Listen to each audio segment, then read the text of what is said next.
is China, cradle of civilization in Asia, homeland of 450 million human beings, more than 1/5 of the population of the earth. Like our own America, China is a vast and beautiful country with wide extremes of climate and contour. Scenes like these have inspired its poets and painters from time immemorial. China once seemed almost as remote as the moon to us here in America, but the airplane has brought it within 50 flying hours of our coasts, and our common struggle has brought its people close to our hearts. Today, our soldiers and theirs fight together on many battlefields. Our flyers and theirs guard the skies of China side by side. So we want to know more about these people of China, our friends and our allies, how they live and work, and about their country, which many of us will visit in the days to come.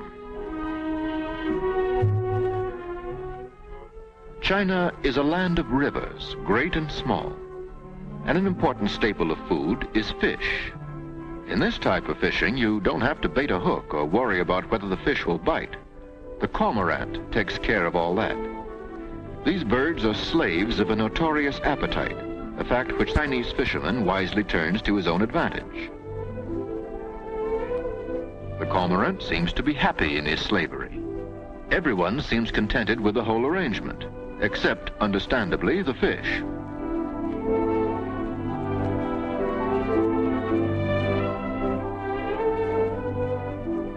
The staff of life in China is not bread, but rice. Rice fields, called paddies, dot the landscape. But even so, the country cannot raise enough rice for its huge population. In peacetime, it had to import rice from other countries. Rice grows underwater, and here the water is brought to the rice by a simple but effective mechanism, the water wheel. Agricultural methods like these are almost as old as China itself.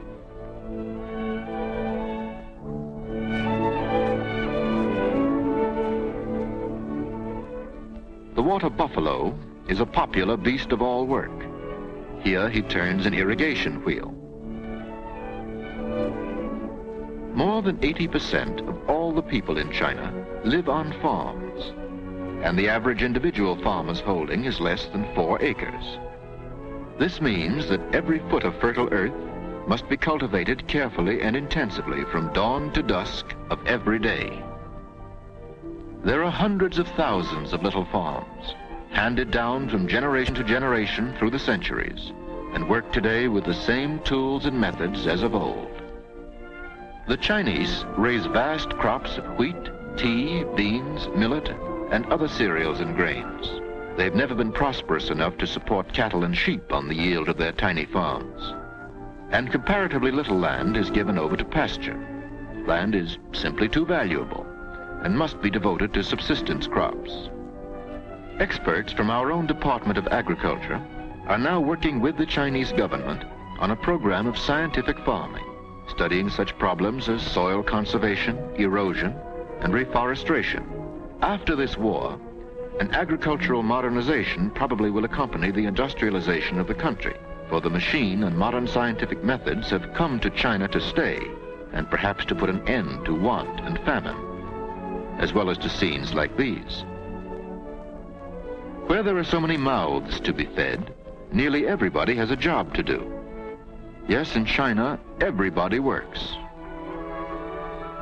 Well, nearly everybody. Here's a handsome and healthy-looking family, and a typical farm home in the north.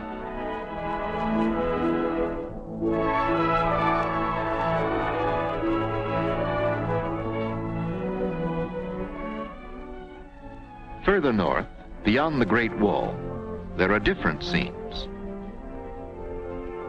This is a country of wild mountains and wastelands, of nomadic tribes of herdsmen and horsemen.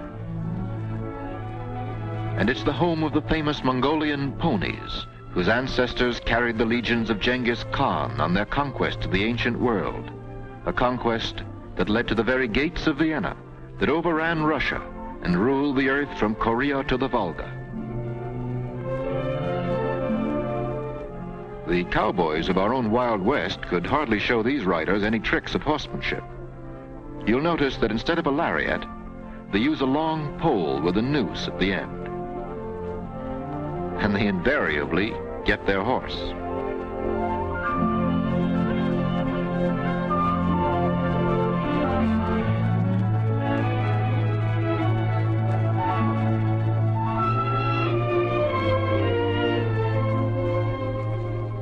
Another vital industry in China, salt.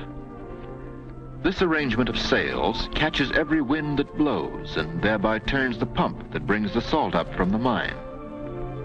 Through the centuries, many wars have been fought for the possession of this essential of human and animal diet. That is held true in the present war, for the invaders rightly consider they have won a victory when they can deprive a section of China of its salt supply.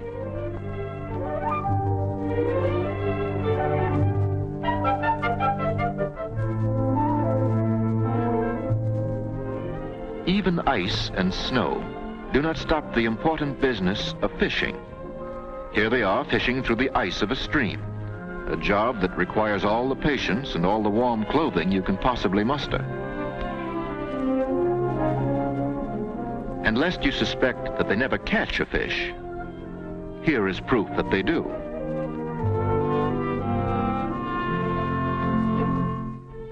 This seems to be something that the youngsters in America never thought of, spinning their tops on ice.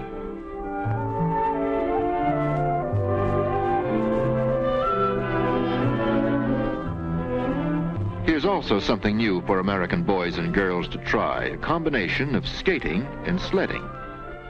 This seems to be a lot of fun, but of course you have to be built for it.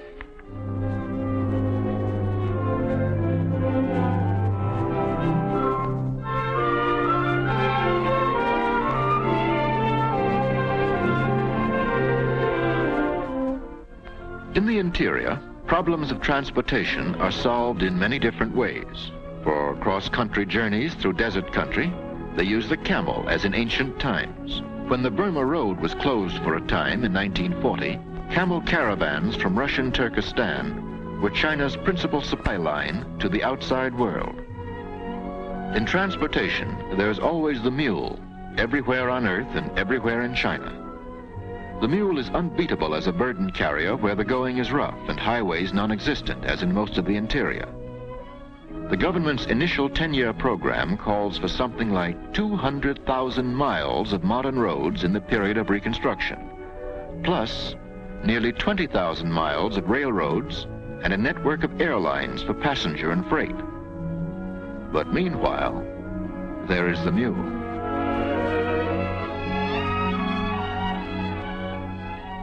And where burdens are not too great or distances too long, human muscles do the job, out here in the country and in the towns and cities as well.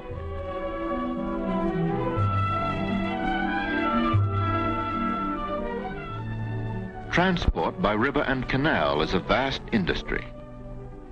The smaller boats are called sampans.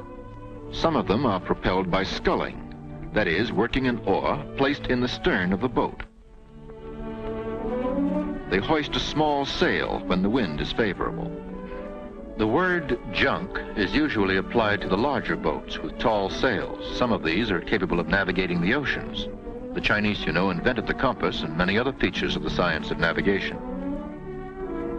For thousands of families, the family boat is their only possession in the world. The sampan is their home in every sense of the word.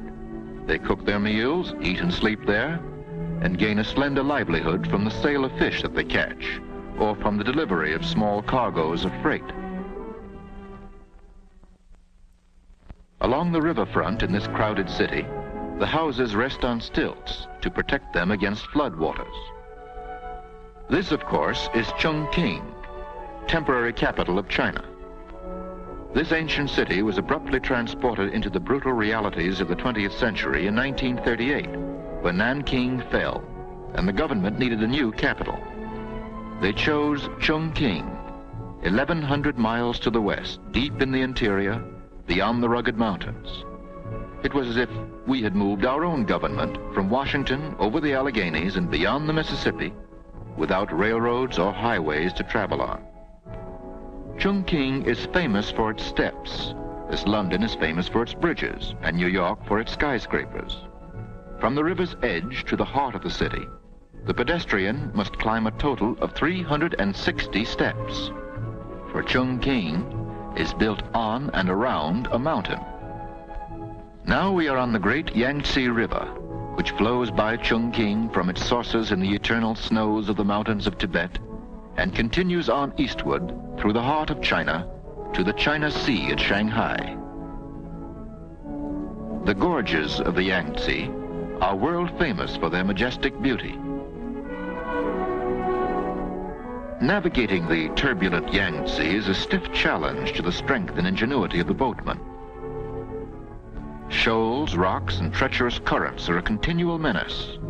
One of China's post-war tasks is to enlarge and deepen the channel of its mighty rivers and harness them so as to prevent flood as well as shipwreck.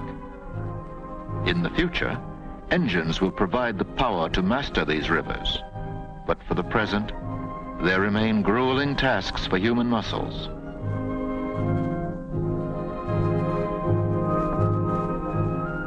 These boats are fighting a stiff current.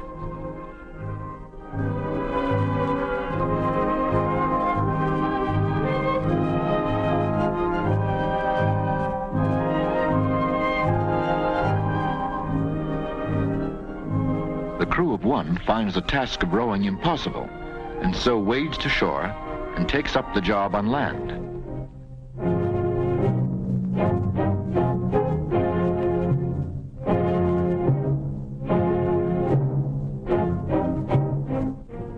It's a desperately hard job. Scenes like these have no counterpart anywhere in the world.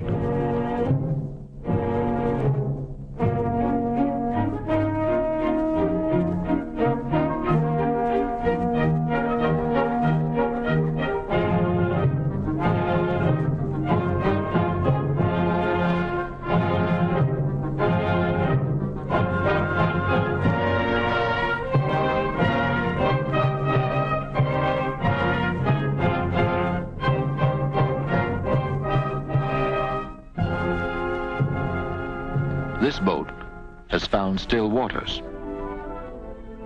Here is a stream that defies navigation, but nevertheless it serves another old familiar human purpose, as the neighborhood laundry tub.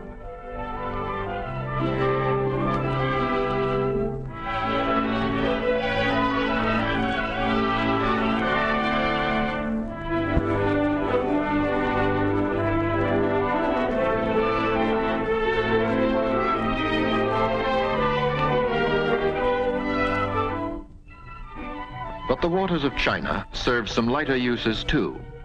Here's an oriental version of a bullfight with water buffalo as the antagonists.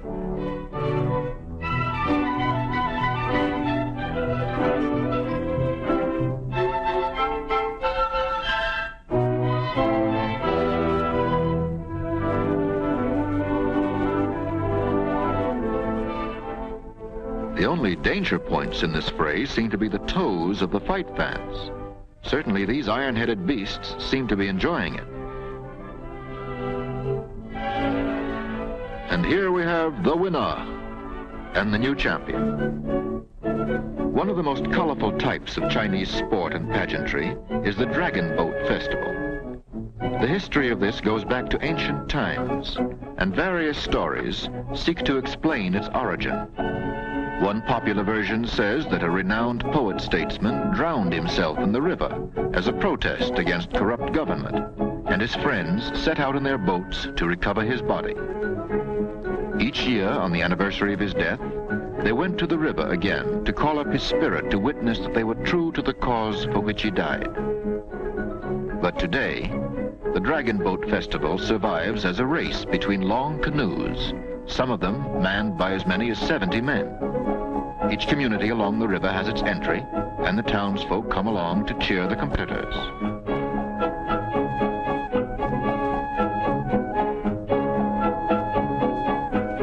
Here, too, we have a winner.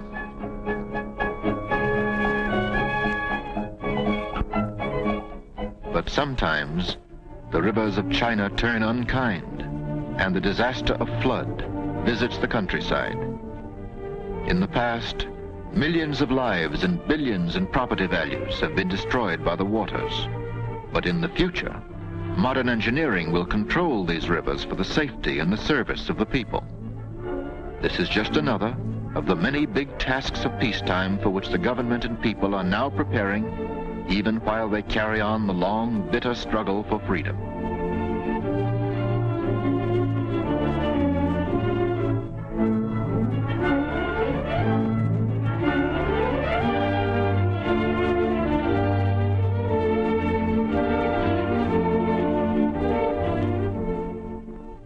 China has been called the sleeping giant because it clung to the ways of the past while the younger civilizations of Europe and America embarked on the Industrial Revolution. But in the years following 1911, when the reign of the Manchu emperors was ended, China began to relax its old rigid tradition of farm and village culture and to emerge into the modern world. This progress was slowed down by the civil wars that were the birth pangs of the new republic. But the Industrial Revolution had begun, and the Chinese were showing a natural aptitude for the use of the machine. The great seaport of Shanghai was a center of this new industrial life. Shanghai was first attacked by the Japanese in 1932, a year after their seizure of Manchuria. And from then on, the Chinese worked rapidly to build the wealth and the productive power which they knew they would need to withstand the inevitable assault on China proper.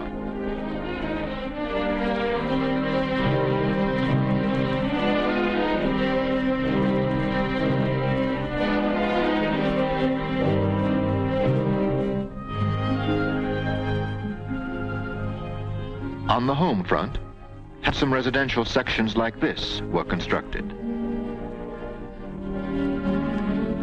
Modernization was cut swiftly in every phase of life, particularly in the larger cities along the seacoast. Strange new scenes for ancient China.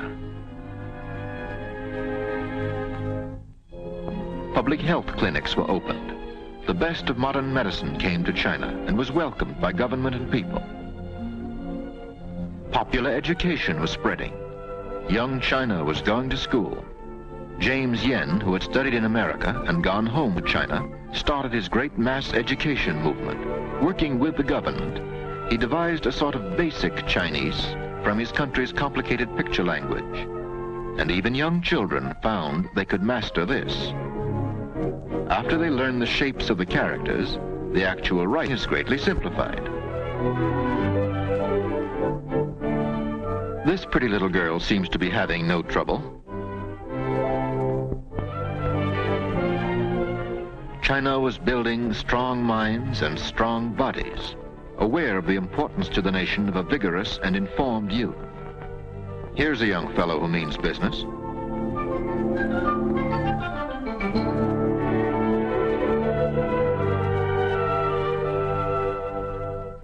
The life of young people in the large cities was much like ours here in America.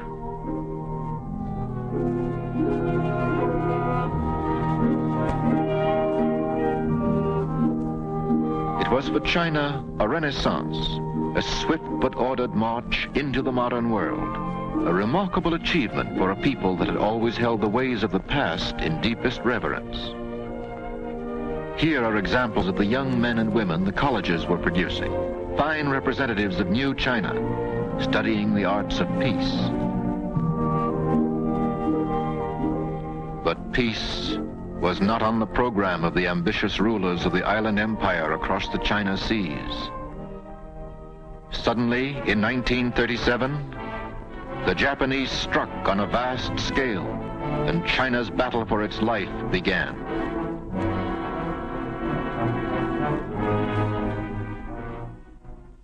Then, different scenes.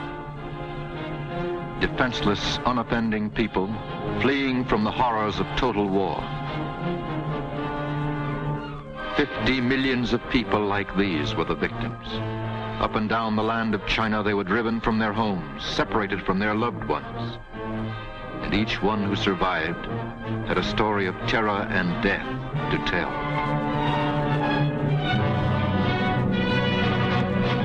Those who escaped were the lucky ones, for behind them the survivors of bomb and bullet were either slaughtered or enslaved.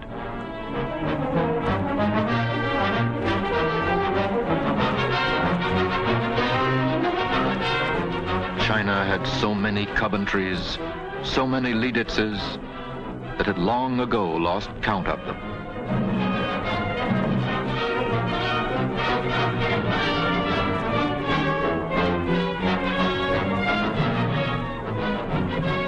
Individuals lost everything, and the nation, faced with total war, had lost more than 70% of its industrial capacity to make the tools and munitions of war.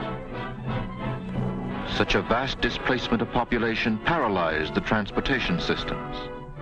In the confusion, it soon became a matter of every person for himself as the people sought what safety there was in the interior. Millions that the bombs did not kill died of starvation. And those were indeed fortunate who found strength in the rice bowl to struggle on.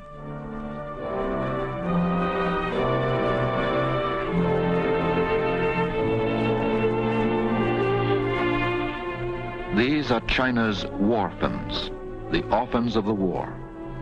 Many thousands of them today are in the friendly haven of the orphanages supported through United Relief.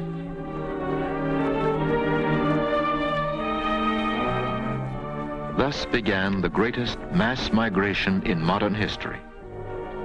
Millions of people took to the roads and the hills rather than stay at home and bow their heads before the invader.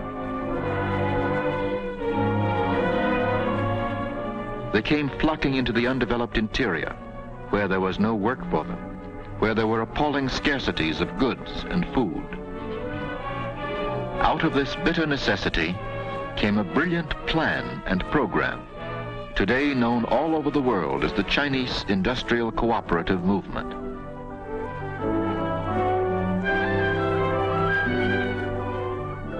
Here, the refugees register for food and a job in the workshops. The cooperatives set up their first meager equipment in small units in the walls of cities, in caves in the hills, under trees, or wherever shelter could be found from the weather and from roving Japanese bombers. Often they had to use century-old methods for lack of modern tools. Thousands of women rallied to spin and weave army blankets for the soldiers in the field. Out of occupied areas, guerrilla soldiers and workers spirited tools and materials to the cooperative factories. Some equipment was set up as far as 1,500 miles from its starting point.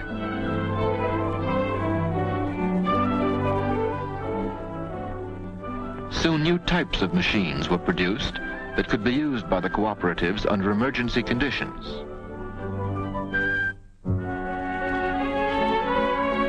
In more than 2,000 of these cooperative workshops, 500 different articles are made for the Army, Red Cross, and civilian population. Thus, many refugees of China who had lost everything, even hope itself, were blessed with the gift of work and the chance to help their country win its fight for freedom. At this canvas cooperative, the day's production is ready for shipment to the armies in the field. The mule train starts out on its overland journey to the front lines. Medical supplies for the hospitals and first aid stations are prepared, and surgical dressings for the wounded. The Red Cross takes on the cargo, and in the battle zones, nurses bring in the wounded from the field. Seldom do they have anesthetics or sulfa drugs, but they do with what they have. Here is a retreat for soldiers who have been wounded or disabled in action. These patients have rejoined the fight on the production front. Millions of young men like these have given their lives for the defense of China. Millions of young men. No other nation has paid a greater price for freedom.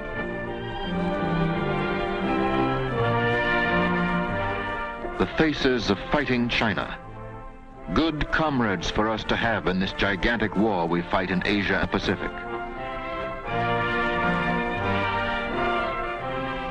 The leader of fighting China, Generalissimo Chiang Kai-shek. And the heart of fighting China, Chongqing, capital city of a nation that remains after 7 years of war, unconquered and unconquerable. 3 times the bombs have leveled nearly every building here, and each time a new Chongqing has sprung from the terror and the ruin and the ashes and carried on the fight. Yes, Chongqing still stands by the Yangtze, a vibrant symbol of the millions and millions of China who fight the good fight with us and who will keep the faith with us in victory and in peace.